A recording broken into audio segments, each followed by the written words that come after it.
성경의 맥을 접다 29번째 시간입니다. 우리 지난번에 코로나 때문에 특별 말씀을 전했는데 이게 좀 길어질 것 같아서 그냥 매주 화요일마다 했던 성경의 맥을 계속 이어가도록 하겠습니다.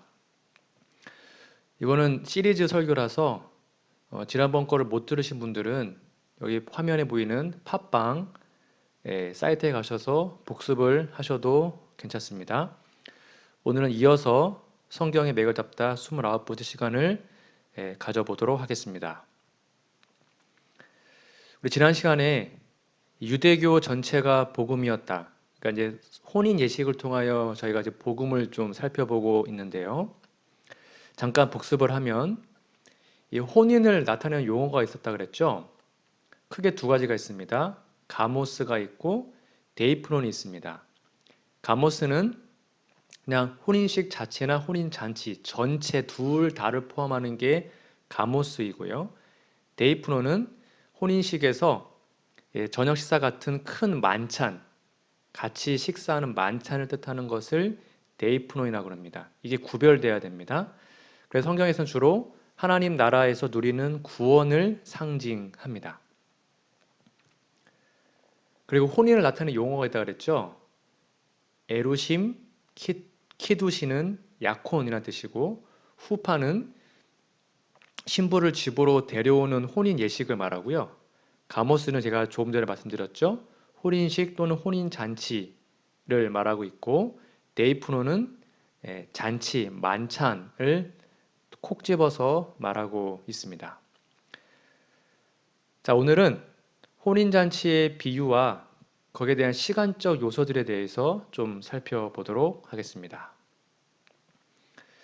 저희가 성소를 좀 나중에 제가 또 설명드릴 텐데 우리는 성소 기별을 가지고 있는 교회죠. 이 성소는 구속의 설계도, 즉 구원받는 설계도는 조감도라고 말을 합니다. 그리고 이 혼인잔치의 비유는 구속의 예표라고 우리는 이해할 수 있습니다. 그래서 우리가 성소 제도를 공부하는 것만큼 중요하게 혼인잔치의 비유를 잘 알아야 우리가 구속의 관계와 예표를 이해할 수 있게 됩니다. 시대의 소망 151페이지는 이렇게 기록하고 있습니다. 예수께서는 혼인잔치의 기쁨을 그가 자기의 신부를 데리고 아버지의 집으로 가시는 날 구원받은 자들이 구주와 함께 어린 양의 혼인잔치의 식탁에 앉을 그날의 기쁨을 예표하는 것으로 여기셨다. 그러니까 혼인잔치 하면 너무 행복하고 기쁘잖아요. 그 기쁨의 기쁨의 그 큰 것을 우리는 구원받은 기쁨으로 성경은 예표하고 있는 것입니다. 그런데 이 혼인잔치에 관련된 예수님의 비유에는요, 일반적인 적용 방법과 좀 다른 특별하고 특이한 특징들과 시간적 요소들이 포함되어 있습니다. 이게 무슨 말이냐면, 자 보세요. 예수님께서 어떠한 비유를 하실 때 특별히 혼인과 관련된 비유에서는 신부나 혼인식 장면이 나타나지 않습니다. 대표적인 것이 열처녀의 비유에서 신부가 나오나요? 안 나와요. 그렇죠? 이것처럼 신부나 혼인식 장면이 나타나지 않아요. 그리고 이 배반한 아내에 대한 책망이나 이혼한 부부의 어떤 애통이 전혀 나타나지 않아요. 그 예수님의 혼인 비유에 대한 특징입니다.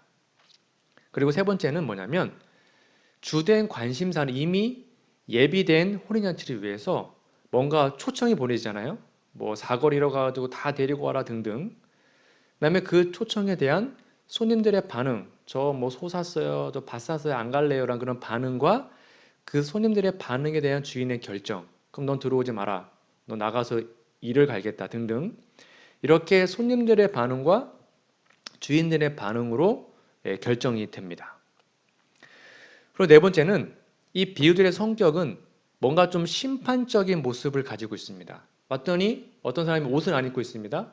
쫓겨나잖아요. 이것처럼 심판의 모습을 띠고 있고요. 서로 밀접한 연관성을 가지면서 이 비유들이 연속적인 어떤 사건의 진행을 나타낸다고 우리는 이해할 수 있습니다. 하나씩 좀 간단하게 좀 살펴보도록 하겠습니다. 여러분 성경책을 좀 펴주실까요? 마태복음 25장을 피시면 여러분 잘 아시는 열처녀의 비유가 나옵니다. 열처녀의 비유. 오늘은 제가 비유를 4가지 정도를 설명드릴 겁니다. 이 열처녀의 비유를 보면 25장 1절 2절만 읽어드릴게요. 그때의 천국은 마치 등을 들고 신랑을 맞으러 나간 열 처녀와 같다 하리니 그 중에 5은 미련하고 5은 슬기 있는지라 라고 기록을 합니다. 여기 열 처녀의 비유는 신랑을 기다리는 모습에 초점이 맞춰져 있습니다. 그렇죠? 우리가 알다시피 비유는 오랜 지체의 끝에 신랑이 도착을 합니다. 그래서 그 중에 슬기로운 5 처녀와 함께 신랑이 혼인잔치에 들어가고 문이 닫혀버리죠. 그런데 이 비유에는 죄송합니다. 혼인잔치, 그러니까 데이프논 아시죠? 피로연. 이 데이프논에 관한 장면이 언급되어 있지 않아요. 그러니까 우리들은 청중들은 혼인집 문은 볼 수 있어요. 문이 닫혀 있으니까. 근데 그 안에서 도대체 어떤 일이 진행되는지는 알 수가 없어요. 이 비유에서는. 그렇죠? 그런데 이거를 이제 역사적으로 좀 정리해 드리면 2300주야 그 기별이 혼인잔치의 초대의 기별입니다. 그 예수님이 재림을 하시면 그때부터 혼인잔치, 데이프논이 시작이 되는 겁니다. 신랑을 맞으라 라고 신랑을 마중하는 그 기별이 선포됐죠. 근데 신랑이 어떻게 됐어요? 지체합니다. 늦게 오는 거예요. 그래서 결국 다 졸았습니다. 그때 밤중에 밤이 깊었을 때 신랑이나 맞으러 나오라 하는 밤중 소리가 일어나게 되죠. 그리고 결국 신랑이 도착을 하게 됩니다. 이것이 열처녀의 비유인데 신랑을 맞이하라라는 기별이 바로 1840년대 재림운동으로 적용이 되게 됩니다. 역사적 적용입니다.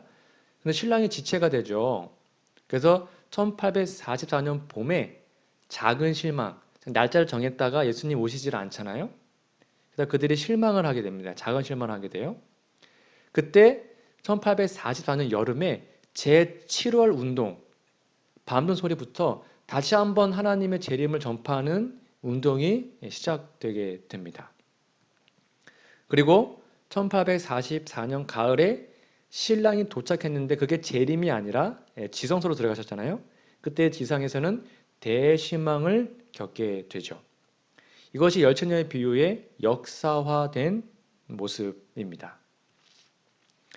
자, 두 번째 비유를 볼까요? 혼인 예복을 입지 않은 사람의 비유인데요. 마태복음 22장 1절에서 14절에 있는 말씀을 여러분 좀 찾아보세요. 시간 관계상 다 읽지를 못합니다. 여러분들이 반드시 꼭 스스로 한번 읽어보시면 좋겠습니다. 예수께서 다시 비유로 대답하여 가라사대 천국은 마치 자기 아들을 위하여 혼인잔치를 베푼 어떤 임금과 같으니 그 종들을 보내어 그 청한 사람들을 혼인잔치에 오라 하였더니 오기를 싫어하거늘 이라고 나와 있죠. 여기 이 비유에서 시간적으로 여기 이제 어디 갔습니까?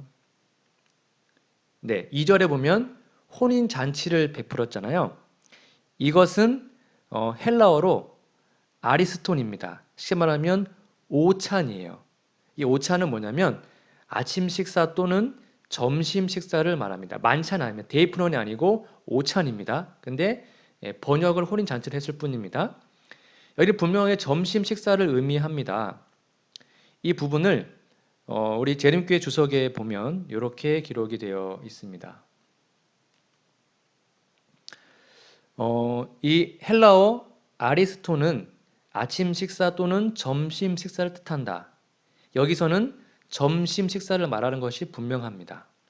그래서 요세푸스에 의하면 오찬 즉 아리스톤을 적어도 안식일 제6시 즉 정오에 갖는 것이 유대인의 관습이었다라고 우리 재림교회 주석에는 말하고 있습니다.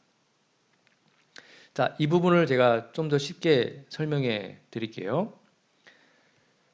여기 보시면 우리가 지금 열처녀 비유에서 봤던 표입니다. 2300의 주야는 혼인잔치로의 초대이고 혼인잔치는 가모스, 데이프논 말하는 겁니다. 예, 구원받은 천국에서의 모습을 말을 합니다. 이게 이제 오찬이에요. 오찬. 마태복음 22장에 나와 있는 그 비유를 말하는 것입니다. AD 31년에 예수님이 십자가를 통하여 유대인들에게 복음을 전하셨죠. 그리고 스데반이 AD 34년에 돌을 맞아 죽음으로 70일회가 끝나고 유대인들을 위한 은혜 시간이 맞춰지게 됩니다. 그리고 바로 이방인들을 하나님이 초청하십니다. 12사도를 보내시죠. 그리고 1844년 가을에 손님이 가득 차게 됩니다. 이게 지금 마태복음 22장의 비유를 역사화한 것입니다. 그리고 이제 예복 심사가 있잖아요. 예복 심사. 1844년 가을부터 소위 말하는 조사 심판이 진행되게 되죠. 그리고 예복 심사 끝나면 누구는 선택을 받고 누구는 추방을 당합니다. 즉 은혜의 시간이 끝난 것입니다. 그러니까 이 저녁 식사 디너, 이 디너도 하루 중 제일 중요한 식사를 의미하는데 원래는 오찬이었습니다. 그러니까 현재는 흔히 만찬으로 사용되기도 하죠. 그러니까 이 비유는 열처녀의 비유보다 좀 더 상황이 진전된 것으로 보여집니다. 그러니까 청중들은 혼인집 안으로 들어가서 혼인잔치 장면을 조금 엿볼 수 있습니다. 그렇죠? 그러니까 잔치 자리에 손님이 가득 찼어요. 근데 아직 혼인잔치의 어떤 기분 느낄 수 없어요. 임금이 들어옵니다. 그리고 참석한 손님들이 예복을 입었나 안 입었나를 살펴요. 근데 어떤 사람 보니까 예복을 안 입었어요. 그래서 그를 발견하고 그를 추방한 것으로 이 비유는 맞춰집니다. 그러니까 이 비유에서도 여전히 혼인식이나 혼인잔치, 그러니까 데이프논, 그 만찬의 장면은 나타나지가 않아요. 여러분 이거 잘 이해하시면 좋겠습니다. 자, 세 번째 비유는 큰 잔치의 비유인데요. 누가복음 14장 16절에서 24절에 기록되어 있습니다. 16절부터 제가 또 읽어드릴게요. 이르시되 어떤 사람이 큰 잔치를 배설하고 많은 사람을 청하였더니 주인이 종에게 이르되 길과 산울가로 나가서 사람을 강권하여 데려다가 내 집을 채우라. 이 비유는 제가 조금 전에 살펴봤던 혼인 예복을 입지 않는 사람의 비유와 좀 비슷하지만 차이점도 많이 있어요. 차이점을 좀 정리해 봤습니다.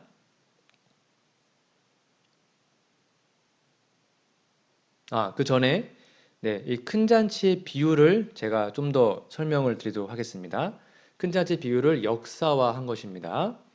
자, 우리 조금 전에 본 것처럼 31년 십자가, 34년 스데반 다 공부를 했어요. 자, 그러면 이 큰 잔치 비유는 뭐가 더 이렇게 첨가됐을까요? 여기 보시면 첫 번째 초청이 이때 31년 경에 선포가 됩니다.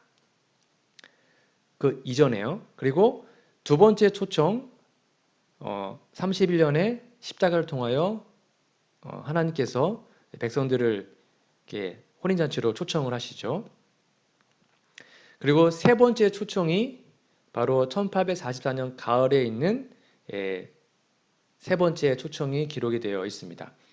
그러니까 큰 잔치의 비유에는 첫 번째 보냈다가 안 오니까 또 두 번째 초청을 보내죠. 그래도 안 오니까 세 번째 초청을 보내는 것입니다.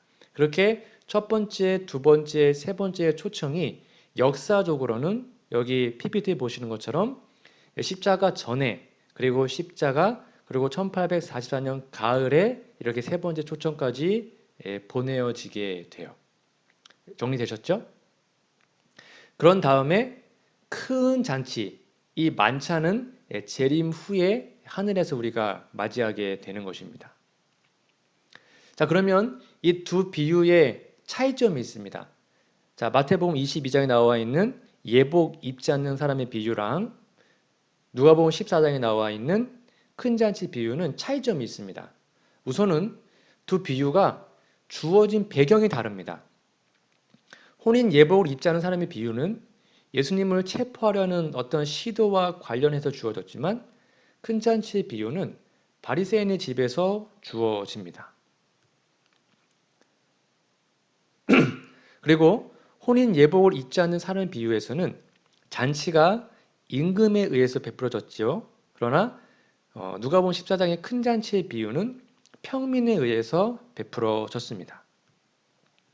그리고 세 번째, 혼인 예복을 입지 않은 사람의 비유에 비해서 큰 잔치의 비유는 첫 부분이 생략되어 있습니다. 그리고 그 마지막 부분이 강조되어 있어요. 그리고 큰 잔치의 비유도 세 번의 초청이 언급되어 있습니다. 한 번, 두 번, 세 번 초청을 합니다. 특히 이 마지막 초청이 이 비유의 핵심을 이루는 것입니다. 여러분 이거 잘 정리해 주세요. 네 번째, 이 잔치 시간도 혼인 예복을 입지 않은 사람의 비유가 오찬이다 그랬죠. 오찬, 점심 식사. 비해서 큰 잔치의 비유는 만찬이었습니다. 데이푸논, 그러니까 정말로 큰 잔치를 말하는 거예요. 특별히 이 큰 잔치의 비유는 요한계시록 14장의 세 천사의 기별과 아주 관련이 깊습니다. 정리되셨죠? 이제 혼인잔치가 임박했습니다. 이제 청중들은 시간의 긴박함을 느껴요. 그리고 주인은 종들에게 빨리 나가서 손님들을 데려오라고 독촉을 합니다. 여러분, 그런데도 빈자리가 보이죠? 그러다 주인은 아주 강건해가지고 다 데려오라고 다그치죠. 비유에는요, 이 종들이 분주하게 왔다 갔다 하는 발자국 소리가 가득합니다. 그리고 아직 신랑이나 신부가 보이진 않아요. 그리고 청중들은 곧 시작되려는 어떤 혼인식에 대한 기대로 충만해졌죠. 이제 손님들이 많이 찼으니까요. 이게 이제 큰 잔치 비유의 내용입니다.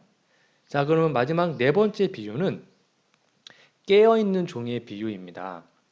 누가복음 12장 35절에서 38절에 보면 읽어드릴게요.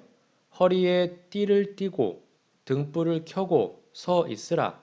너희는 마치 그 주인이 혼인집에서 돌아와 문을 두드리면 곧 열어주려고 기다리는 사람과 같이 되라라고 기록합니다. 이 비유는 주인이 혼인집에 돌아오는 시간에 어떤 초점이 맞춰져 있습니다. 혼인잔치에 참석한 주인이 돌아와서 문을 두드립니다. 그때 어떻게 돼요? 즉시 문이 열려요.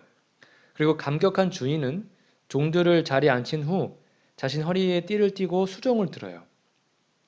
여러분, 근데 혼인식이 열리길 정말 기다렸잖아요. 근데 어리둥절해집니다. 왜냐하면 보세요. 혼인잔치를 준비한 아버지, 즉 임금이 나와요. 그리고 신랑이 나옵니다. 손님들이 나오네요. 음식이 나와요. 그런데 정작 기다리던 혼인식은 안 보여요. 그리고 신부도 못 봤는데 그냥 혼인식이 끝나버린 거예요. 이해가세요? 그러니까 신구약에서 하나님의 백성들은 일반적으로 아내 혹은 신부로 묘사되어 있잖아요. 근데 이 혼인잔치 비유에서는 우리들이 초대받은 손님 또는 혼인잔치를 알리는 종 혹은 주인집에 혼인집에서 돌아올 주인을 기다리는 종들로 묘사되어 있어요. 여기 비유에서는 우리가 예수님의 신부가 아닙니다. 비유에서는 그러니까 이중 비유가 되어 있어요. 자, 이거를 이제 깨어있는 종의 비유를 역사화해 보면 여기 표 보십시오. 주인이 귀가합니다. 주인이 귀가해요. 이게 뭐예요? 재림을 말하는 겁니다. 그리고 피로연, 즉 데이푸논 혼인잔치가 이루어지게 됩니다. 하늘에서. 자, 그러면 이 예수님의 비유에서 여러분 왜 신부와 혼인식 장면이 생략되었을까요? 그리고 그 빠진 고리들은 어디서 찾을 수가 있을까요? 일반적으로 혼인 예식은 예정된 시간이 되면 주례, 가족들과 친척들, 그리고 손님들이 먼저 자리에 앉아 신랑과 신부 나타나기를 기다립니다. 그리고 드디어 신랑과 신부가 나타나면 혼인식, 가모스가 이루어지고 혼인식이 끝나면 피로연, 데이프논을 가지게 돼요. 이해가시죠? 그러니까 유대인들은 이 전체를 가모스, 즉 혼인 예식이라고 하였고 혼인식 후 갖는 피로연을 언급할 때는 가모스 데이프논, 즉 혼인 잔치라고 하였습니다. 다시 복습하면 가모스는 혼인식 전체를 말하는 겁니다. 그리고 데이프논은 콕 집어서 만찬, 혼인 잔치만 말할 때 데이프논이라고 우리는 말할 수 있습니다. 그래서 헬라어 성경 원문과 영어 성경에는 이 혼인 예식을 가모스로, 그다음에 혼인 잔치를 가모스 데이프논으로 구분해서 표기하고 있어요. 성경 원문과 영어는요. 근데 한글 성경과 예능신에는 모두 그냥 혼인 잔치로만 번역했기 때문에 좀 혼란스러울 수 있습니다. 그러나 여러분 요것만 기억하시면 돼요. 예수님의 비유에서 사복음서 예수님의 비유에서 중요한 것은 우리말로 어떻게 번역되었든지 간에 모두 가모스입니다. 즉 혼인 예식 전체를 말하는 것입니다. 즉 사복음서 예수님의 비유에서는 데이프논, 만찬이 전혀 사용되어 있지 않습니다. 이거 되게 중요합니다. 예수님의 비유에서는 한글로 뭐라고 번역되었든지 간에 혼인 자체나 둘 다 포함하는 가모스로 표현되어 있습니다. 원어가. 그리고 예수님의 비유에는 데이프논, 만찬이 기록되어 있지 않습니다. 그러면 이거는 이 데이프논, 혼인 잔치, 만찬은 도대체 어디에 나올까요? 바로 계시록에 나옵니다. 계시록 19장 9절. 천사가 내게 말하기를 기록하라 어린 양의 혼인 잔치. 여기가 바로 가모스 데이프논입니다. 피로연을 말한 거예요. 만찬에 청함을 입은 자들이 복이 있도다 하고 또 내게 말하되 이것은 하나님의 참되신 말씀이라 하기로라고 기록되어 있죠. 그러니까 혼인잔치는 계시록에만 나와요. 데이프논이요. 그리고 화인 여사도 이 혼인 예식 가모스와 혼인 잔치 데이프논을 정확하게 구분해서 사용했습니다. 왜냐하면 영어를 사용하시니까요. 여보세요. 대쟁투 426페이지입니다. 그것은 또한 그리스도께서 마태복음 25장 열처녀에 비유해서 직접 말씀하신 것 바와 같이 신랑이 혼인 잔치, 비록 번역은 혼인 잔치였지만 이건 가모스입니다. 혼인 예식을 말하는 거예요. 들어가는 것과 같은 사건이다. 대쟁투 426페이지입니다. 요한계시록에 의하면 하나님의 백성은 혼인 잔치, 그러니까 한글은 둘 다 혼인 잔치죠. 근데 이 원어는 가모스 데이프논, 피로연에 청함을 입은 손님들로 불리워지고 있다라고 표현하고 있습니다. 하나 더 볼까요? 대쟁투 426페이지입니다. 그분께서는 그 나라를 받으신 후에 그 나라에서 당신의 상에 아브라함과 이삭과 야곱과 함께 앉아 어린 양의 혼인 잔치, 이거는 데이프논입니다. 만찬을 말하는 거, 피로연에 참여할 당신의 백성을 구원하기 위하여 만왕의 왕이요 만주의 주로 영광 중에 다시 오실 것이다. 이게 재림을 말하는 거잖아요. 이제 좀 이해가 되시나요? 자, 이제 빠진 고리들을 제가 좀 도표로 좀 가지고 와 봤습니다. 그럼 잘 보십시오.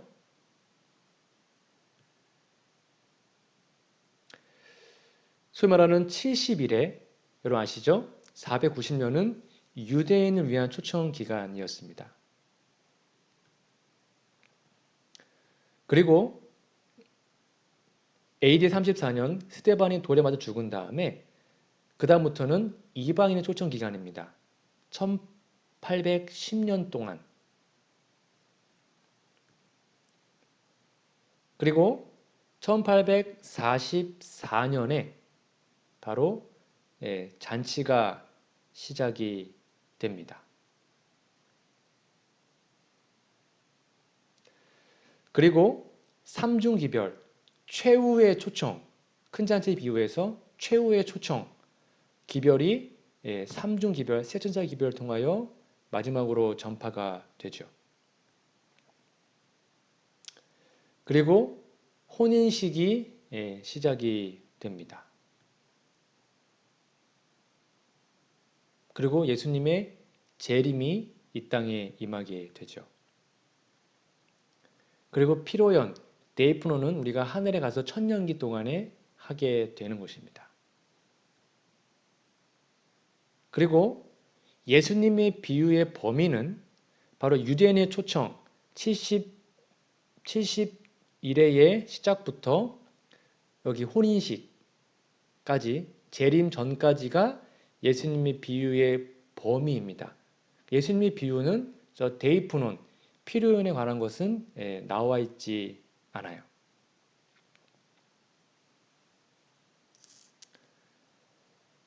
정리가 되셨죠?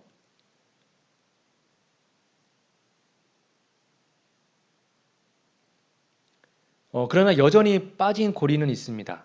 자, 보세요. 혼인 잔치도 시작되었고 손님들도 왔어요. 신랑도 도착을 했습니다. 근데 신부는 어디 있나요? 또 그녀는 누구죠?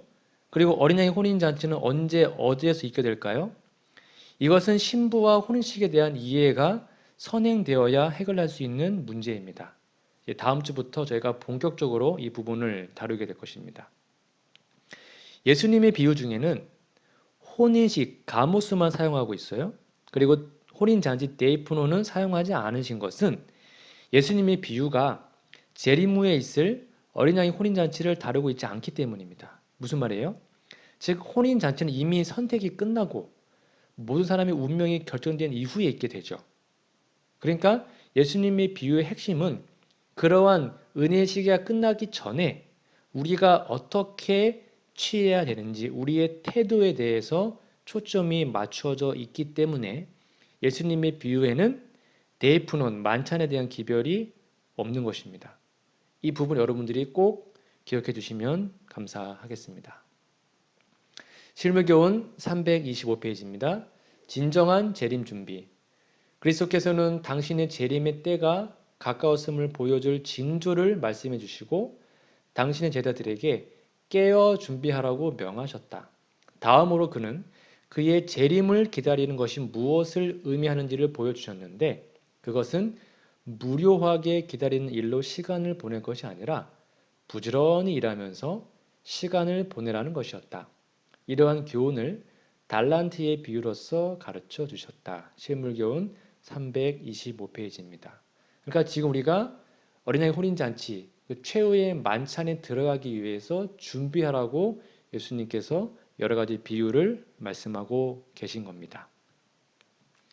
실물교훈 326페이지입니다. 모든 사람은 다 이 무한한 값으로 산 자들이다. 믿는 자나 믿지 않는 자를 막론하고 모든 사람은 다 주님의 소유이다. 모든 사람은 그분을 위해 봉사하도록 부름을 받았다. 저희가 이 요구에 어떻게 응해냈냐에 따라 큰 심판의 날에 이게 이제 마지막 혼인잔치를 말하는 거예요. 그것에 대해 회개해야 할 것이다 라고 말하고 있습니다. 마지막 하나만 더 볼게요. 교회 증언 8권 153페이지입니다. 오늘날 하나님의 남은 백성은 마지막 경고의 기별, 어린 양의 혼인잔치에 오라는 마지막 초청을 전함으로써 그분의 이름을 영화롭게 해야 한다.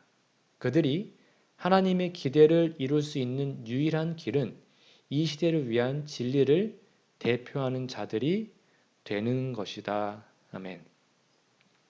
여러분 이제 앞으로 이 빠진 고리에 대해서 저희가 매주 화요일마다 공부할 것입니다. 유대인의 초청, 이방인의 초청, 잔치 시작, 삼중 기별 이런 모든 것들을 제가 역사적으로 하나하나 다 설명해 드리고 자세히 알려드리겠습니다. 그래서 여러분들 이 예수님의 비유가 그냥 단순한 비유가 아니라 역사적으로 어떻게 적용되었으며 이걸 통하여 우리 재림교회가 어떻게 태생했고 우리 재림교회의 시작이 무엇인지를 제가 설명해 드리도록 하겠습니다. 우리 아무쪼록 우리 어린 양의 혼인잔치 기별을 통하여서 여러분들 다시 한번 예수님의 재림을 기다리시고 우리의 정체성과 우리가 해야 할 일이 무엇인지를 깨닫는 시간이 되었으면 좋겠습니다. 여러분, 다음 주까지 안녕히 계시기 바랍니다. 감사합니다.